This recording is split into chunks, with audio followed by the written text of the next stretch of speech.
Hey everyone, welcome back to my channel. If you're new here, make sure to subscribe below and hit that like button. So if you like what I have to say here today, you will be alerted in the future when I post a new video.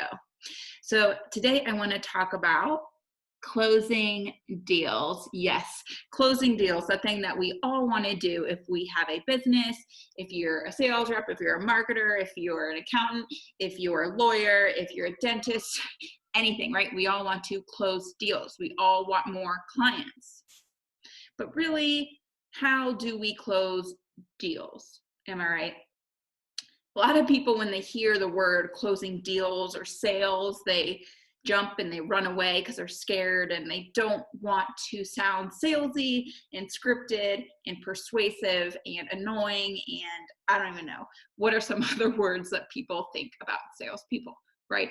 We all think about that used car salesman that is super duper annoying and won't stop bugging you and you really just want to get away from them, right?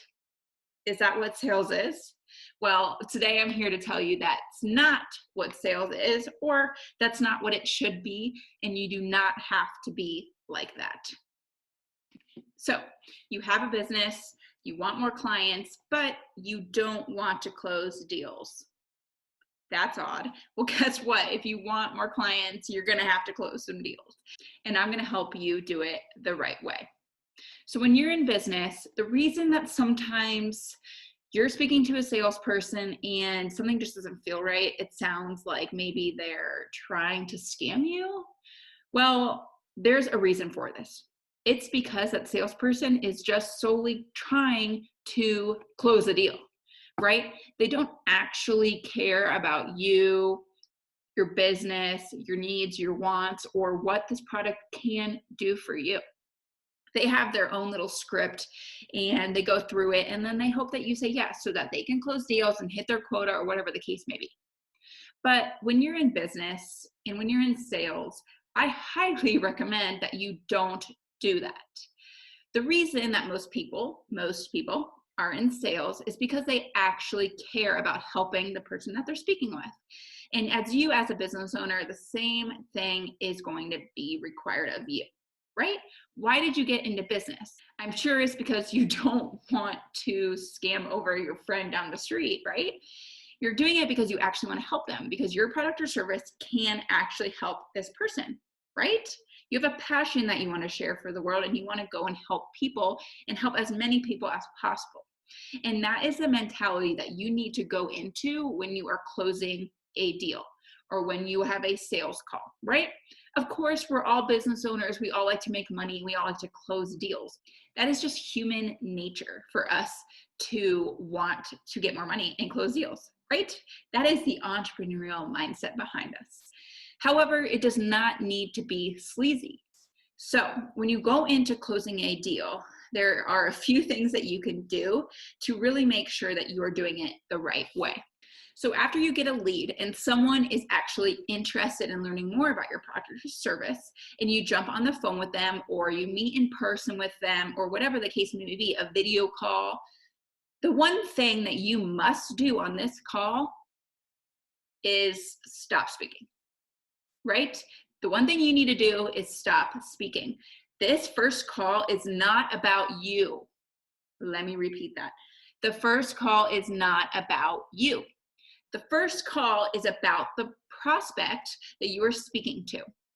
You must ask them questions to learn about their current situation, what their needs are, what their wants are, what issues they're running into, how you can help solve them, all these types of questions, okay? And in another video, I went over spin selling, which is a great way to structure the questions that you are asking. However, I'm not going to go into that right now because there's another video on it. However, on the first call, make sure you are asking questions and listening. The number one thing I see that is wrong with salespeople is that they don't listen.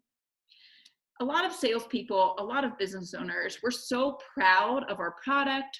We're so proud of the things it can do and the features and the benefits and all these things that we just get so excited that when we jump on the phone with somebody, we just start babbling off everything about our product. Now, while in your ears, that may sound great, right? Because you're like, wow, look how cool this product is. Isn't it cool? Well, the prospect, on the other hand, may not be thinking the same thing you are. Now, don't let that stop you. There's still a chance they can be a client, and there's still a chance that they need your product or service, but they may not be understanding it the same way you are, which is why on the first call, you have to ask them questions.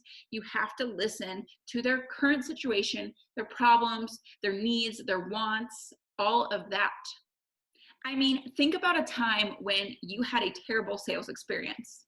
I'm going to guess that that salesperson did not ask you any questions. I remember one time I went into H Gregg.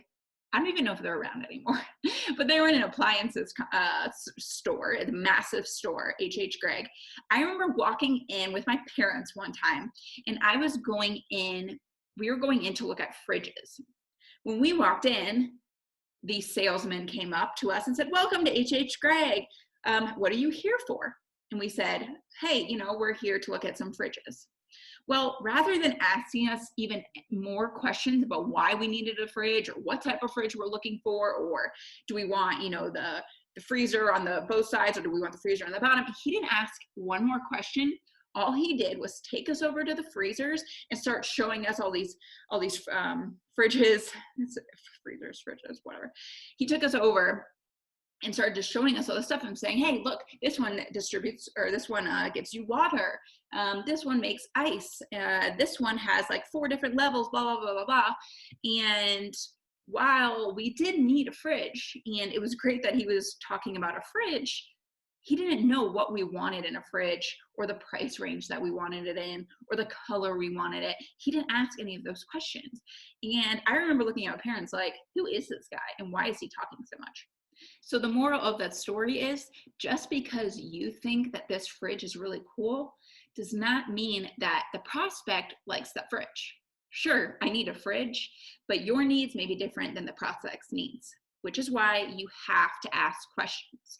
And you'd be surprised. Salespeople do this all the time. They totally forget to ask detailed questions.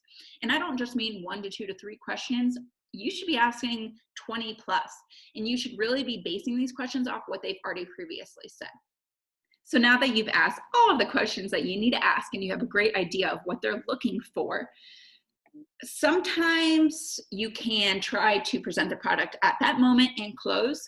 Sometimes you'll need to schedule another meeting. And honestly, that just depends on the product and service that you're selling, the cost of it, the sales cycle, all of that, which I'll go into in another video. But let's say that we have to schedule another call and present in another meeting. Okay. Well, when you do this, you want to make sure to schedule that call on the discovery call meeting. This happens a lot, and I see it a lot happen with newer entrepreneurs and newer salespeople as well, is that they forget to schedule the next meeting, right? They might say, "Hey, thanks for the time today. I'm so glad I learned about your business. Let's talk next week and I'll show you more about our product or service." And that's it. But guess what? When you do that, then you just start chasing the prospect. And if you've ever sold anything in your life, you guaranteed have chased a prospect. And there's nothing worse than chasing a prospect. You'll email them, you'll call them, and they won't respond, and you're wondering why they're ghosting you. And guess what? Time kills all deals. So you want to shorten the sales cycle as much as you possibly can. And to do that, if you're scheduling another meeting to present the product or service, you must schedule it on the discovery call. So if I just learned all about you and your business, now it's time for me to say, "Hey, today's Tuesday. It will take me a few days to gather this information, but do you have time on Friday around 10 or 11 a.m. to schedule our next call?" And you let them say yes or no, and you figure out a time that works for both of you. Trust me, this is the key to sales. You have to always be closing. I'm sure you've heard this before, but in this sense, always be closing is moving on to the next step. Okay. And then when you finally get to the presentation, right? Because our goal is to close the deal. If we can actually help this person. If based on what they told us, we can't actually help the prospect or service, if we can't actually help the prospect, then guess what? We're not going to try to sell them, because that's what good salespeople do. We don't try to sell them if we can't help them, okay? But now, if we can help them, and you're moving on to the presentation phase, in the beginning, you want to give an overcap of their problems that that you talked about in last meeting. Okay, so let's say, the fridge scenario. They said, okay, their budget is $1,000 and they want it to be a white fridge, and they really don't like the freezers that open at the bottom. They want it to be one of these open ones. So you want to recap that for the prospect so they remember what their problems are. You want them to remember what their problems are. And trust me, you might be thinking like, oh, well, it's their problem. They're going to know what their problem is. But it's not every day that you're thinking about your fridge. So you need to remind them what it is that they want and what their problems were in regards to a fridge. Then when you go into presenting your solution, you want to be descriptive as possible and related to their problems and their wants. This is another thing that I see salespeople do all the time, is they just talk about the fridge and every little aspect that they think is cool.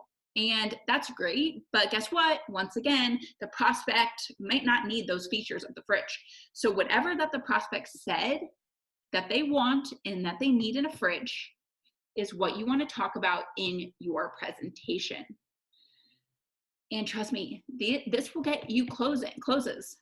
So if you watch this video, I actually recommend watching this video multiple times a month, because you have to always be learning in sales, and you need to make sure that what you're presenting is something that the prospect wants and it will solve their problems.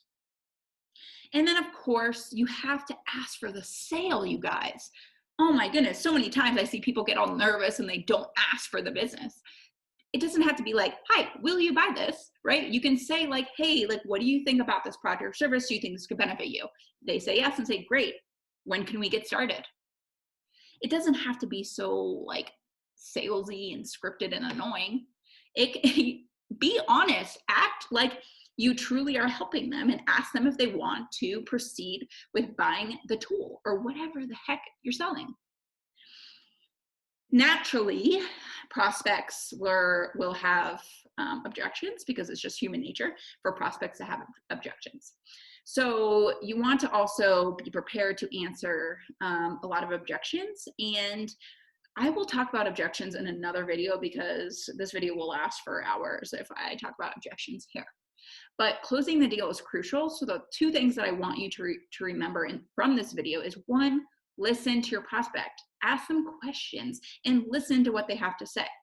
And then number two is, when you're presenting, make sure that your presentation facts relate to what the prospect said their wants, needs, and problems are. Okay? That will help you close the deal. Actually, one more thing that I want you to remember: always schedule your next meeting. Don't forget, or you will be chasing your prospects. I have a free discovery sheet that I will post below, so you can download it and use it on your sales calls, and it will help you sort of navigate the sales call and make sure that you're getting all of the right information when you're talking with a prospect. So make sure you grab that below, and I hope to see you guys at my next video. See ya.